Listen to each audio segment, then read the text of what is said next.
And we welcome you back to the Perimeter Institute for Theoretical Physics in Waterloo, Ontario. Founded by Mike Lazaridis, the inventor of the BlackBerry. It is home also to Neil Turok, one of the world's top cosmologists, and this fall to Distinguished Research Chair Stephen Hawking, one of the world's most acclaimed scientists.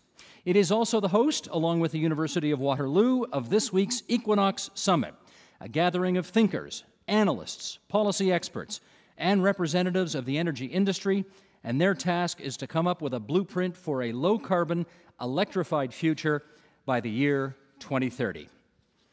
And hi again, everybody. I'm Steve Paikin, and we are happy to have you back for Day 3 of this Equinox Summit, our coverage, incidentally, which extends well beyond what you see on television. We are streaming this broadcast live and the entire Equinox Conference on our homepage. That's tvo.org/theagenda. Our good pal Mike Miner is up at the top of the hall tonight. He's moderating a live chat where you can log in and join the conversation. Again, that's on our homepage. We're also on Facebook, isn't everybody these days? Facebook.com/theagenda. And we would enjoy it if you'd send us a tweet and give us your thoughts about what's happening tonight. You can do that at twitter.com, #YourAgenda or Equinox Summit. So, lots of ways for you to get involved in tonight's broadcast throughout the week, in fact, where we are going to be here at the Perimeter Institute all week in Waterloo. Tonight we're going to focus on how we keep the buildings we live in and work in lit, warm, or cool on days like today, and efficient. And joining us to do that, Cathy Foley. She is Chief in the Science, Material Science, and Engineering Division of the Commonwealth Scientific and Industrial Research Organization. That's Australia's leading science research agency. Maria Skylas Kazakos, Professor Emeritus in the School of Chemical Sciences and Engineering, University of New South Wales, Australia. David Keith, Canada Research Chair in Energy and the Environment from the University of Calgary. And then the folks we like to call our local talent. Jatin Nathwani, Ontario Research Chair in Public Policy and Sustainable Energy Management and Director of the Waterloo Institute for Sustainable Energy. And Terry Meyer-Boak, she is Professor at the School of Architecture at the University of Waterloo. And as I welcome you all here for tonight's broadcast, I guess we should say this is a fairly timely program because we learned today 73,000 people in the province of Ontario are without power tonight because in a corridor between Barrie-Muskoka and Kingston-Belleville, they have had high winds, they have had lightning strikes, and they have had hail. So the power is out. Do we care about this topic? I should say we surely do.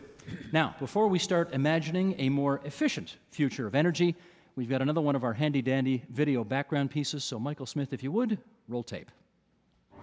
If coal is the fuel burned in a power plant, fully 65% of the energy is lost right at the source. Another 3% is lost during transmission to your home. Of the energy that does reach the light bulb, almost all is wasted as heat. Less than 2% of the original energy from the coal is actually converted into light. Right now, the world is struggling to produce 22 trillion kilowatt hours of electricity each year to power almost every aspect of our lives. By 2030, we could save more than 50% of our CO2 emissions just by plugging the inefficiencies. Okay, two things to follow up on. First of all, that video really does indicate how inefficiently we seem to use so much of our energy in this country and around the world. And the second thing is, ever since this conference started, there has been a significant disagreement among many of the participants with some of these videos. That video suggested we're using 22 terawatts of power, 22 trillion watts of power around the world in terms of energy usage. Most of the people here say 15. The fact is, I guess, there are going to be disagreements because many people don't agree on how you should measure energy usage. We can get into that a bit tonight if you want to. But before we do that, let's put some more facts on the table here. Michael, again, if you would. By the year 2040, 2/3 of all the people in the world will live in cities. Today, urban areas account for about 2/3 of the world's energy use, and that will reach almost 3/4 by the year 2030. A couple of more facts for you. Currently, residential and commercial sectors are responsible for 41% of energy usage in the United States and almost 1/3 in Canada. All right, right off the top here, let's get into some discussion. David, we'll go to you first. We see how inefficiently we use power. What effective, immediate measure could we undertake to make our homes more energy efficient right now? I think it's the basics for homes. It's better illumination, so better lighting, better insulation, and better heating systems. Better lighting means what? Better lighting means lighting that uses less energy, which doesn't just mean the light bulb itself, it also means the fixture that holds it. People often think only about the light bulb, so they assume that CFLs or LEDs, these compact fluorescents or LED bulbs, are necessarily better. They are better, but put in the wrong fixture, they're not better. So it's the combination of fixture and design that makes lower energy lighting. Terry, one thing we could do to make our homes more efficient immediately. Well, I think a lot of what we have to deal with in Canada is a cold climate, and so we have to make our buildings more conservative and able to keep the heat in the wintertime without losing it. So that would include better insulation levels. Some people would say to go to a low-carbon building, it could be up to 2 times current levels, which... We'll follow up on what a low-carbon building means a little later Okay, on. Yeah. but and the other one would be windows. So right now, most people would have double-glazed windows. We should be going to probably triple-glazed, in some places quadruple-glazed, double coats of low E. That would be really important. Okay, that's a good start. That's a good start. Jatine, you want to add something to the list? Yeah, before we go to what technological fixes or mix you can put, better homes, better design, smart grids, and so on, the one key point I would like to point out is you, the consumer, the occupant, and your active engagement in how you use energy within your home and, of course, wherever you go. So use is less. Central. By engagement, I mean your desire to think clearly about your actions that either result in lower or higher energy consumption. So you are a very serious part of that equation before we surround ourselves with the right set of technologies, and we can discuss those. Okay. Kathy, you're from Australia. Yeah, that's right. How long did it take you to get here? Oh, about 24 hours, 24 hours to get here. Yes. Well, of course, our country is beset with climate that is very extreme, very hot in the summer, very cold in the winter. How is it where you are? Well, we have very hot summers, which are then frequented by what most people say are really cold winters because we don't have very good heating in our houses and they're not built for cold weather, but they're actually not built for hot weather much either because most people in Australia want to own their own home, and so they'll do anything to buy that quarter-acre block of land, put a house on it, but by the time they bought the land, because it's pretty expensive, they don't have much money left for the house itself. So what do? They build the cheapest house possible, and it's usually, almost like sticks with a few boards on it and a crummy tin roof, and so you can imagine it's pretty hideous. And as a consequence, they put lots of air conditioning and stuff attached to it, and it just buzzes away, using up lots of energy. So this all compounds to the inefficient use of energy that we're beset with. Yeah. However, I think in my own case, the worst thing is my children. They've got no concept of what it is with... I think if they had the chance, they'd have the air conditioner on to something like to 16 degrees Celsius, and then they'll feel hot, so they'll put the heater on to bring it back up again. Now, wait a second. How do the children of the chair of the leading scientific agency of Australia not know about energy conservation? Well, they... I'm just a parent too. Maria, go ahead. Finish the list if you would for us. Well, I just wanted to follow on from Cathy. In Australia, our buildings are so poorly designed, and even simple things that we could do, just putting awnings over the windows in summer to stop to shade all that westerly sun that comes in and just heats up our houses. Even the orientation of the buildings, we don't seem to orient the houses so to make the maximum use of the light that comes in. So even in the daytime, sometimes we have to have the lights on because everything's in the wrong direction. Putting things like simple short-term solutions that we've already started to implement in our own house. In fact, just putting shutters on the outside of our windows. It costs a few $1,000s, but perhaps the payback won't be that great. But it is a short-term things that we could try to do, because I think I mentioned before that in Australia now, in Sydney, we have this smart meter where if we use electricity between 2 and 8 p.m. at night, we pay 40 cents a kilowatt hour for that. So 40 cents, that's a lot. Enormously. So we last winter we had a very cold winter, and we waited until 10 o'clock at night when the cheap electricity comes in before we put our heaters on. So we thought, oh no, we froze. So we put the shutters in and things like that. Gotcha. So, David. So you started asking us about a lot of technologies. And all these technologies are wonderful, or not every one, but there's lots of things we can do. But just making efficiency, technologies that could potentially make buildings use less energy, doesn't necessarily result in less energy use. So for one thing, we have much more building area per person than we used to have. And as people introduce more energy efficient technologies, one thing that happens is that people end up with bigger buildings. So this isn't necessarily a bad thing if people are made happier by bigger buildings, but we shouldn't be naive about assuming a simple link between technologies that are potentially energy saving and actual energy savings. Understood. Steve, I just wanted to bring on this thought or idea. You, your castle, your home, your degree of self-importance, who you think you are. By you, I didn't mean you, but I mean we ourselves, is also tied up in our self-image. And your home is that extension of yourself. And now what have you got in a home? You've got pipes and wires bringing in energy, of course, for your comfort, security, and so on. And the range of technologies that you can bring to bear, better building designs, there's a whole issues around smart devices and your ability to control your own energy use and all these thoughts and issues that are behind. Does that really work? Do smart meters make people smarter about their power usage? Well, the point I was just about to make is that the most central component of any smart grid or smart anything is actually the occupant. And if you miss that point, doesn't matter what sophisticated technology and better house design that you can bring to bear, but you could undo all that advantage of desire to move towards an energy efficient home and reduce it. Can I jump in there? Because one of the things with the workplace, we now have, and at least in Australia, and I'm sure you have it here in Canada too, an expectation of zero harm of people at work. And so when we go for safety in the workplace, we expect, it doesn't matter how stupid you are, that we have systems in place, even though there's signs up that says don't go into this room because there's no air. People will still go in and surprisingly die. And so therefore, the law tells us we have to have stupidity interlocks, which means that even though someone can't read or chooses not to, they can't get in there unless there's oxygen in there.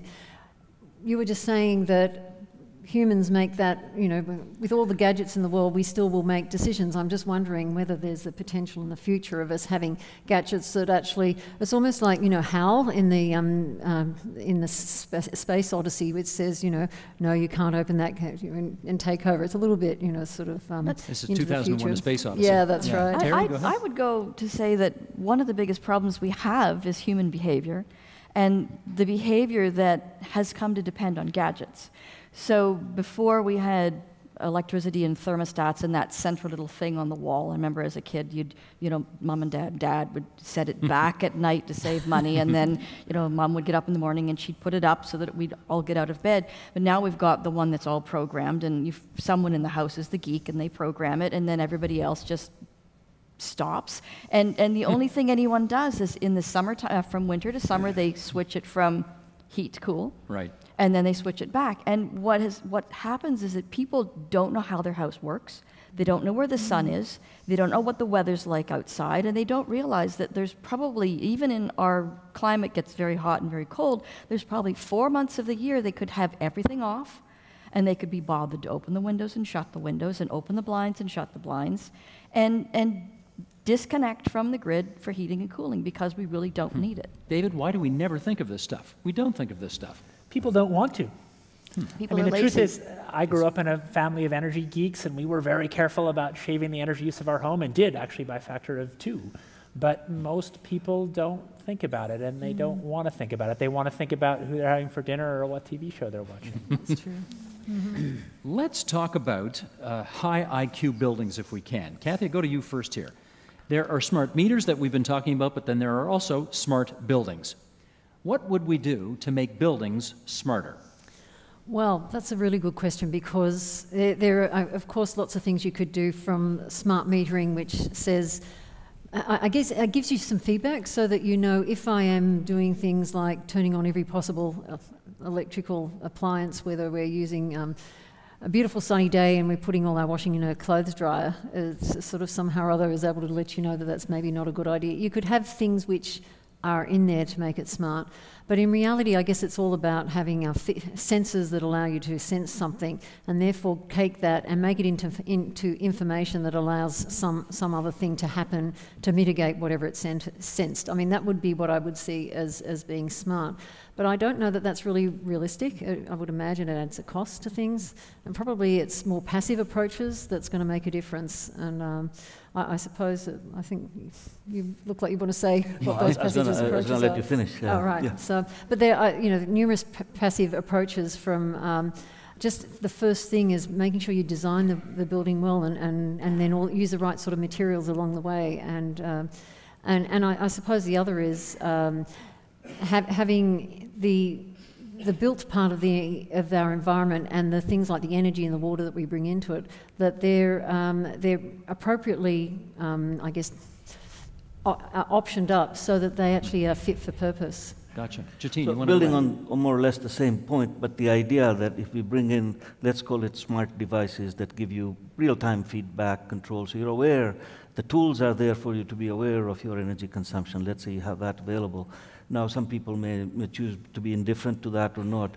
And beyond bringing that level of awareness through the right tools for you to react to, that you can almost also go the next step where the devices automatically can control and exercise certain options as you may have preset them. So this is what you call set and forget kind of proposition. So you don't need active intervention on your part every moment to say, well, I better turn off the light and so on. So there are a number of approaches that you can think of that will do that. And beyond that, of course, building designs and so on. Maria?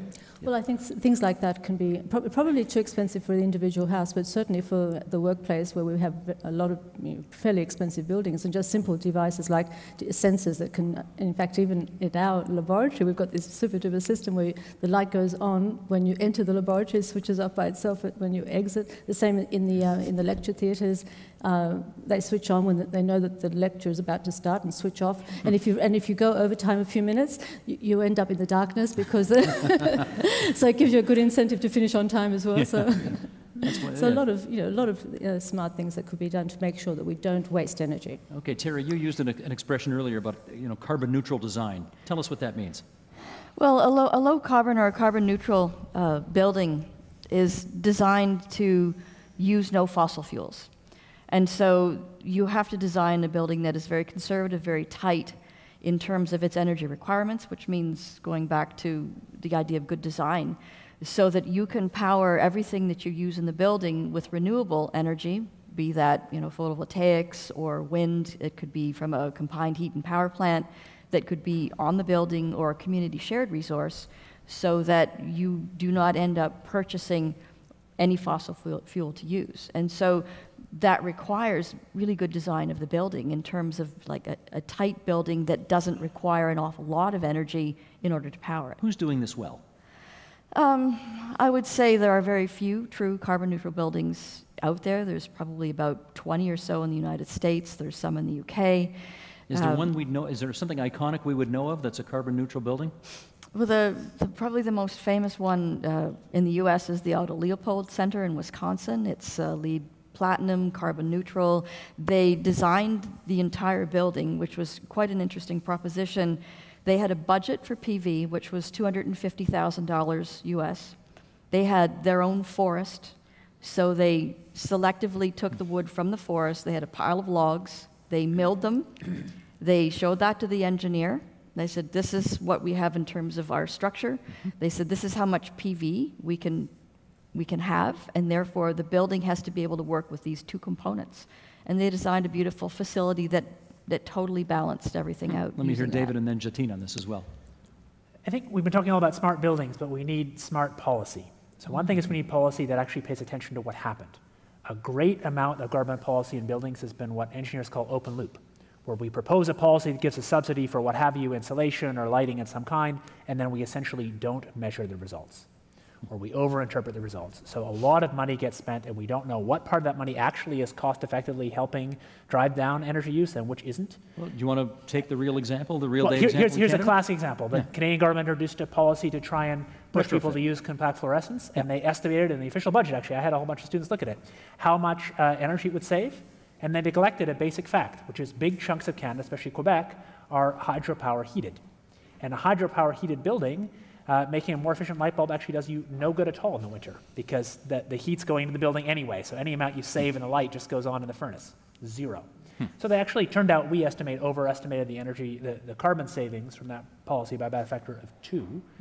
And so that's not, I mean, I'm picking on a particular policy, but the broad thing is, we've made this all at the level of individual buildings, but we need smarter collective policy and policy that deals with the bulk of buildings. So individual things like the Aldo Leopold Center gives you this idea of where we could go, but we're not going to build all buildings that way.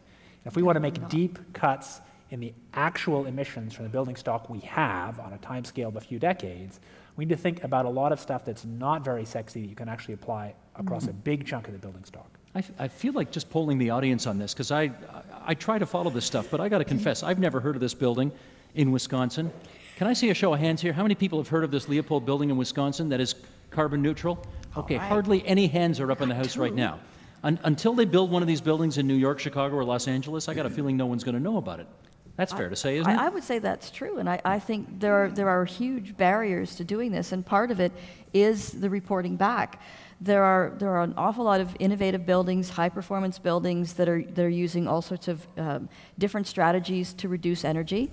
There's a lot of money poured into this, and we never get to hear back how those buildings are performing. So we don't have post-occupancy results on most of the buildings that all the eggs are in these baskets, and then either the clients don't want the information released because they could be embarrassed if it's not working up to the potential, or the architects and engineers also would like to bury the results because, again, it's not working up to potential. And to me, this does a huge disservice to the planet, because we need to know what is working so we can build on that, what's not working so we can... Jatine. So I was going to actually give you 2 examples. One is called passive house in Germany, and the other is called active house in Denmark. And I don't think the passive house actually really makes it zero carbon neutral. I'm not sure on that. It's an efficient home. Active house comes close. But the point I wanted to build on was, though your home, beyond the design and good design, let's call it, for it now to emerge and turn into, in essence, you become a generator. So, the solar roofs and geothermal and so on. There's a range of control technologies that you can bring into play that, in fact, shutters that move up and down, and there's a whole range of controls that you can bring to make a home much more effective. But again, only if you want to. I want to just look at the monitor here on the floor in front of you all, because I'm going to ask our director, Michael Smith, to put up this picture. Go ahead. This is the cold carbon neutral building. That's the Aldo Leopold Center. And that's the one, is it? That's it. Okay, that's the Leopold building in Wisconsin. Yes. Would this work as well in Arizona as it would in Wisconsin? Absolutely not. It wouldn't. Because there's a different climate, and one of the key factors that we have to look at when we design buildings is they have to be climate responsive. So we have to look at specifically things like the heating degree days versus the cooling degree days to see the severity of the climate and completely adjust our designs to suit that climate. So we have to have very, very different buildings. Even across Canada, if you have high areas of humidity versus in the Arctic where you have low sun angles, and some of the prairies where it's very dry, we have to design our buildings differently in order to respond to the climate and to the sun angle, so that we can take advantage. You speak of design, and David, I want to ask you about something that I suspect more people have heard of than this building in Wisconsin, and that is LEED certification, Leadership in Energy and Environmental Design. If you're a hotshot architect nowadays, or a builder who cares about the environment, you want to get your building LEED certified. What do you think of that? I think in general the idea of a certification program like that is very good, but we've done some working with architects at how well the LEED standard reflects and incents some of the behavior that we want, and the answer is not so well. Now, this isn't big knowledge that people in the middle of the LEED standard know that, and they're gradually changing it and improving it. But the current LEED standard actually does a pretty weak job reflecting kind of carbon efficient design. And it gives particular incentives for things like you saw in that Leopold building that the LEED people think are good but aren't necessarily good. So why do we have solar on roofs? Right? So first of all, solar PV is extremely expensive right now. It may get cheap. It's very important potential. But even if we have cheap solar PV, do we want it in roofs where it's very expensive to maintain? In the real world, if we really want to get commodity power, or do we want to have it outside and use the grid, which is very efficient? That's a choice. And LEED is effectively built in a bunch of choices like that that are not obviously the right answer just because the community who did it assumes they're the right answer. Maria, you want to take that on? Yes, I did actually, because obviously if we're looking at retrofitting houses to incorporate photovoltaics, it's a big initial investment. But I was very impressed many years ago. Back in 1993, we were collaborating with a company in Thailand that had a vision for the urban house. And they packaged this whole building design which had solar panels on the roof, and they were planning to also put the battery in the garage to be able to capture the solar energy and use it at nighttime. And when I was questioning them about the cost, and they said cost isn't an issue. If we package it as part of the total house design and you package it and sell it to the customer, they don't even see what the individual components are. But of course there is some sort of maintenance cost built in, but all houses have maintenance costs. Mm-hmm. So I think it's the way we approach things. I think retrofitting is certainly not a good way, but when we're looking at building and designing new houses, I think that's where we need to sort of, especially when you're paying a huge amount of money for the land. For boutique clients of fancy buildings. But if we want to make a big bite out of energy use, we have to get everybody's building, including people who are scraping by.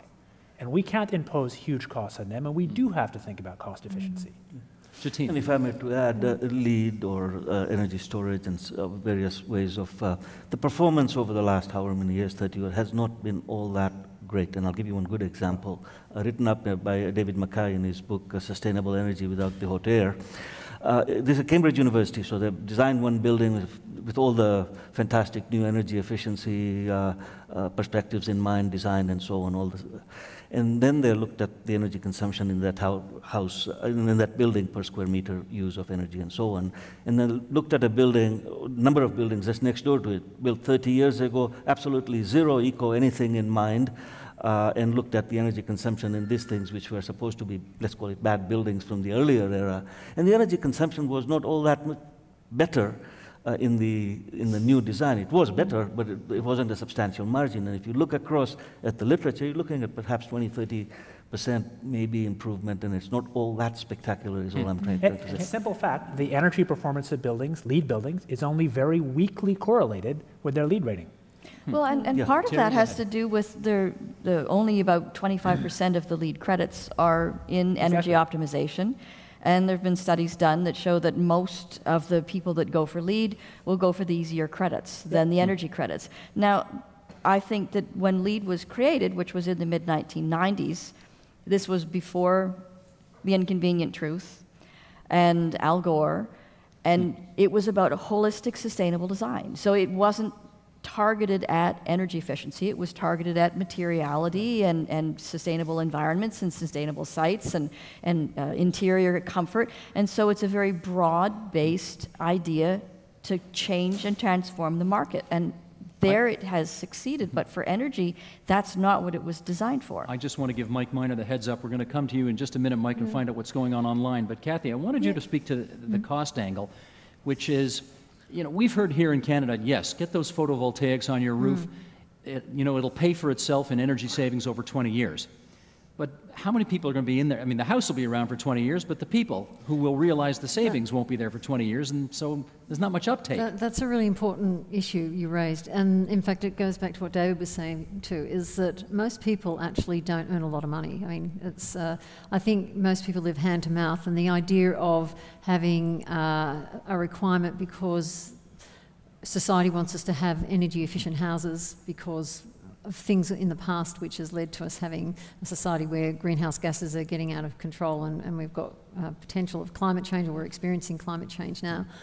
That is is putting a huge expectation on people who just, frankly, probably can't afford it. You know, do you have food on the table and clothe your kids? Although we just saw an email come up on the screen a second ago that said people are very happy to pay lots extra for a marble countertop in their kitchen, but not to put solar tiles on their roofs. Well, that's true. That's where I was going to get to government policy, and I think you really aren't going to, or will not see things happen unless you have really sensible policies. But as David was saying, that if you have policies that aren't then measured and checked on, because I would imagine it's pretty hard to get it right. It's anyone who's had anything to do with government or even planning anything, which requires implementation by a range of people, you know you're never going to get it quite right, and you've got to sort of somehow or other niggle your way through or modify it as time goes on. But if you don't even measure to see whether it's doing what you think it is, look at the unintended consequences, you're going to be lost. Let me jump in here for a second, folks. We'll do a little business with the people at home because we want to remind everybody that we are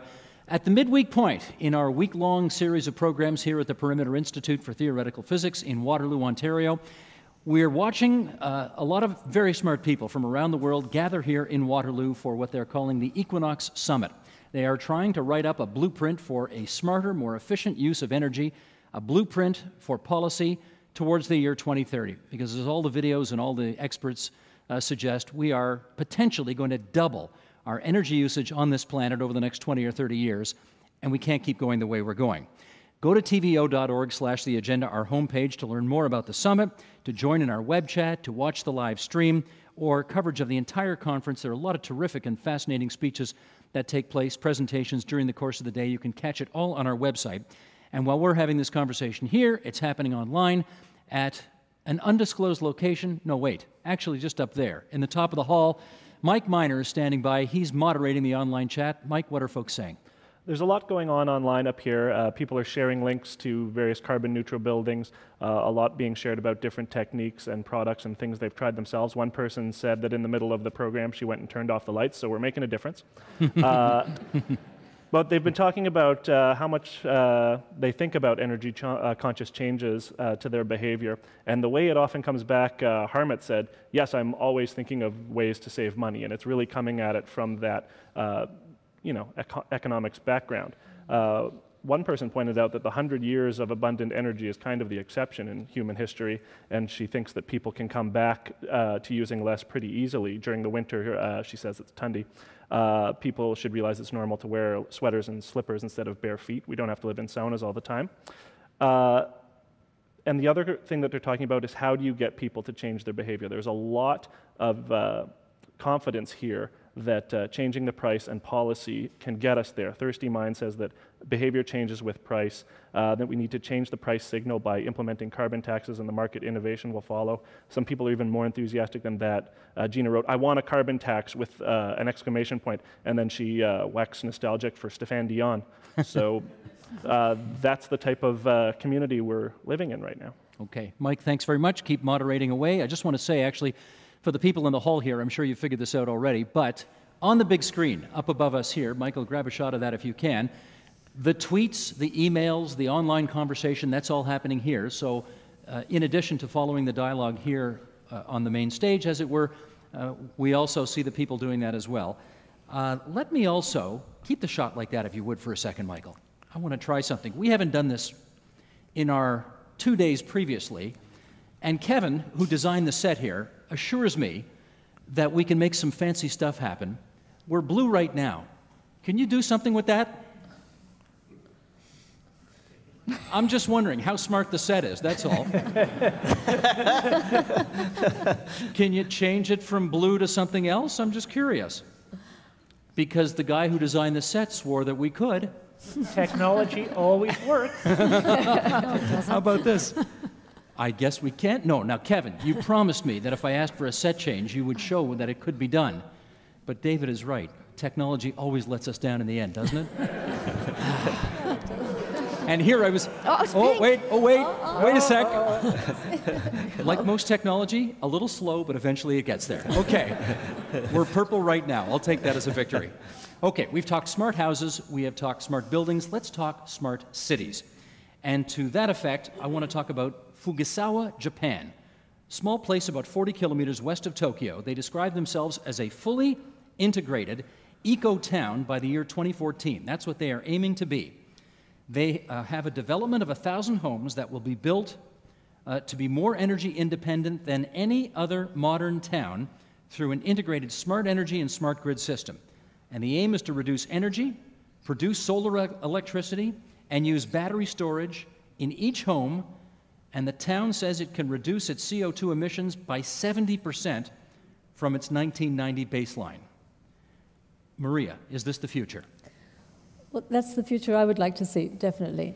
And there are a lot of there's a lot of development companies in Australia that are proposing these sort of developments. And if you start with a clean piece of land and design the whole system really well, and you integrate the solar into the building. And with batteries, you don't even have to have the battery in each individual house. You can have a central battery system which can actually store the energy from each of the houses, and you could have a metering system that can meter the usage of the stored energy as well. So I think definitely this is the way we need to go to develop small communities which can really totally disconnect from the grid. Jatine, presumably it's easier to start from scratch as opposed to retrofit an existing community in this way? Absolutely true, and the key 2 points that came across on that the community that you just described is this notion of integrated amongst different sources and how and bring the so-called smarts into it. And actually here in Ontario, we're well ahead. I mean, people have made criticisms of smart meters and so on, but the concepts behind that is not just smart meters, it's this whole evolution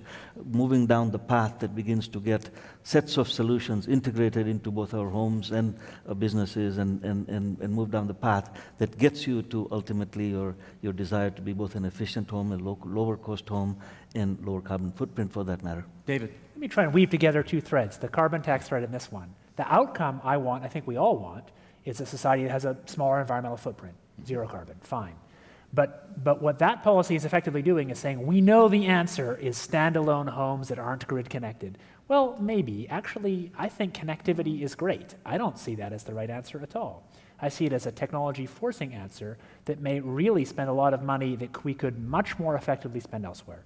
And the hard, cold fact is right now in Ontario, solar PV is well over $1,000 for every ton of carbon you save. There are innumerable things we could do much, much more cheaply than that to cut carbon. So this isn't saying solar PV is bad. There are certainly potentially great things about it. But the advantage of something like a carbon tax is it says it's not the government's business to say what the technology choice is. That's people's business.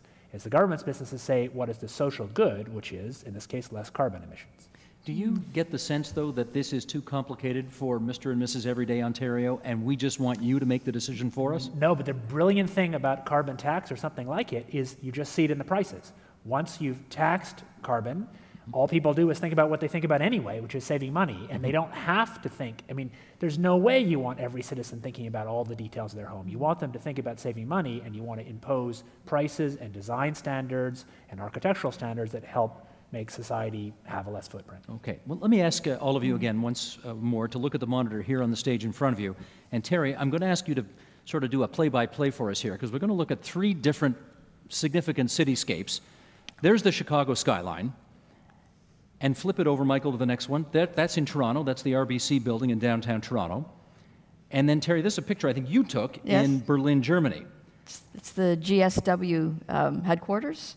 And it's a very thin plan building that is trying to take advantage of natural light. They have policy in Germany for office buildings that prohibits anybody sitting more than 6 meters from a window.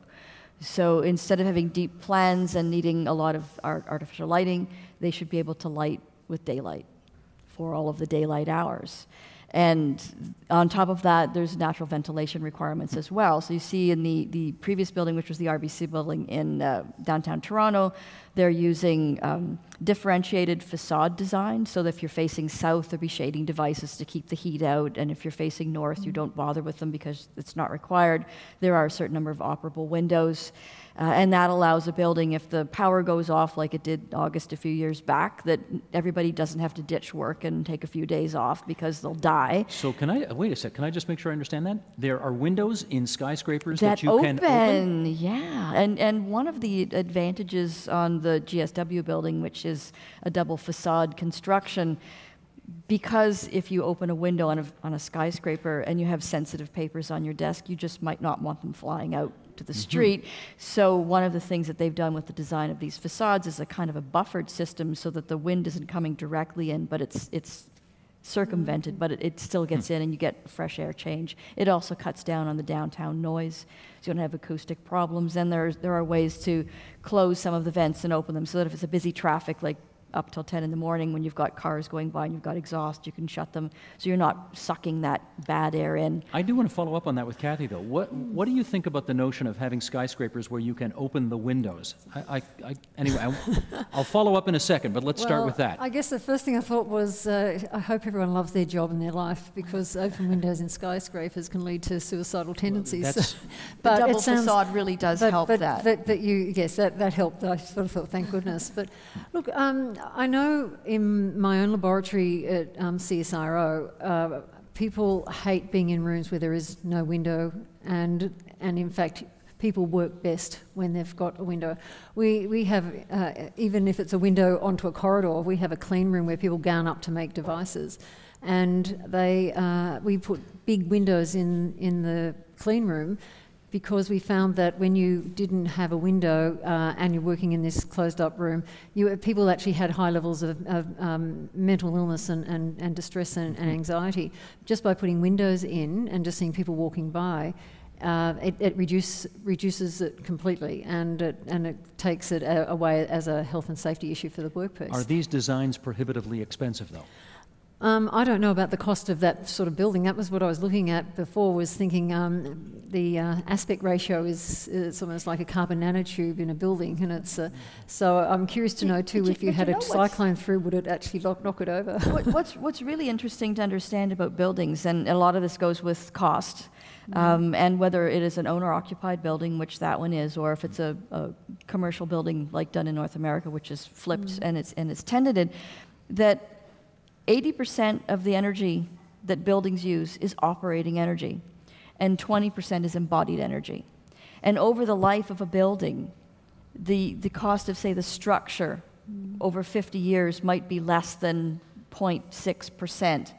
And changing the envelope would be a certain additional percentage, because they refresh them every once in a while.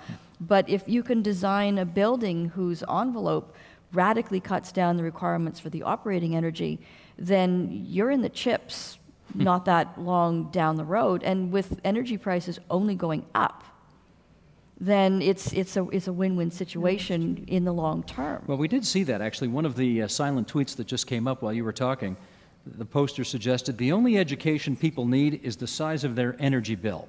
I mean, there is a certain amount of truth to that, isn't there? Definitely. Well, that's what they're doing in the United Kingdom. In Britain, they have an energy labeling requirement for buildings, for houses, for commercial buildings, and you are rated from an A to a fail down at the bottom. And so when you sell a building, you have to have an energy audit done on the building, and it's labeled so the person that's purchasing the building knows where your house or commercial property sits, as well as the easy potential for improving that to a better, if you did a quick renovation or put in extra windows or something, that you could improve it. And so, I mean, it's a little bit like the LEED rating system that labels something platinum, gold, silver, or bronze, or certified, that if you start to sell buildings and you come up to the building and go, oh, well, this has got a D- rating, wow, that's going to cost me a lot, I don't want to buy that building, whereas the one down the street, the energy bills and the audit prove that it's a B rating with a potential to an A. That's a much better investment. And so that's, starting to confess about the buildings, and it's required by policy there, and it's a pretty effective way to put that on the table. I was going to say that's actually one of the things I was thinking before when we were talking about energy bills and all that, is the potential of introducing a business model which has got innovation in it, that is coming up with a very different way of thinking of how we pay for things, so that it's and I know if you look at some of the most successful businesses, from whether it's iPhones and Amazon Books, they apparently have very different business models that has allowed their companies to be very successful. And it's completely unique, and maybe that's the sort of thing we have to think about. David? Cost alone is certainly not going to magically decarbonize our economy. We have energy is now a tiny fraction of GDP, a few percent, and it's going down, not up, as a fraction of GDP. And we have gigantic carbon emissions that are rising. So the idea that the problem will just kind of solve itself with growing energy prices, I think is Well, is don't you not think if you without trebled or foundation. quadrupled the price of heating your home, people would use less and then put a sweater on more? Treble or quadruple is a very big number. We have to focus on what the problem is. If the problem is carbon emissions, let's focus on pricing carbon, not energy. They're not the same thing. Okay. Because the issue is we can either cut in the home or we can decarbonize energy upstream. Jatine, you wanted to add? There's actually a fascinating counterintuitive paradox here. We make buildings leak tight, let's say, for energy efficiency. And it's the increase in cooling load, the air conditioning required now. So you've got a tight system, you cannot open a window, and the air conditioning load continues to go up, and we're beginning to see enormous implications for energy use, both in North America as well as all around the world. So the way you design your building and what it will or won't require in terms of cooling load has enormous implications, and that's beginning to be... Okay. Maria, somebody asked at one of the sessions today, I guess at the morning session today, whether we ought to start designing our cities with the certainty in mind that we're going to go from 15 trillion watts of power usage today to 30 trillion soon, and whether we fundamentally need to kind of ratchet down our needs and our expectations. Well, what do you exactly. think? In fact, that's why I wanted to just ask why it isn't just the carbon footprint. It is our total energy consumption that we need to bring down. And I think we all agree that if we can reduce our energy consumption, then we may not need to build as many additional wind farms or solar farms or whatever else that we have to build to provide the energy for the developing countries as they continue to grow and develop into the future. So we need to cut our energy consumption, not just our carbon footprint. So David, here's the problem with that then. Yeah. Here in the province of Ontario, most of the energy we use is generated by OPG, Ontario Power Generation. Yep. They're in the business of selling us power. They want to sell us more power, not less power. How do they pay off their stranded debts? How do they grow as a company? How do they do what they do, while at the same time encouraging us to use less of their product? Seems like there's a built-in contradiction. There sure is. And there's lots of ways in which we have to do a better job squaring that circle and try and fix perverse incentives. And that I completely agree. But I don't agree that we necessarily want to reduce energy use. Energy does all sorts of wonderful things. And it's especially odd to sit that saying here when there's 1 billion people who lack basic access. We have real problems. Climate is one, air pollution is another, land use impacts of energy are another. We need to focus on the problems we actually have. We don't have any fundamental shortage of energy, and there's not some sort of theoretical reason we should use less energy.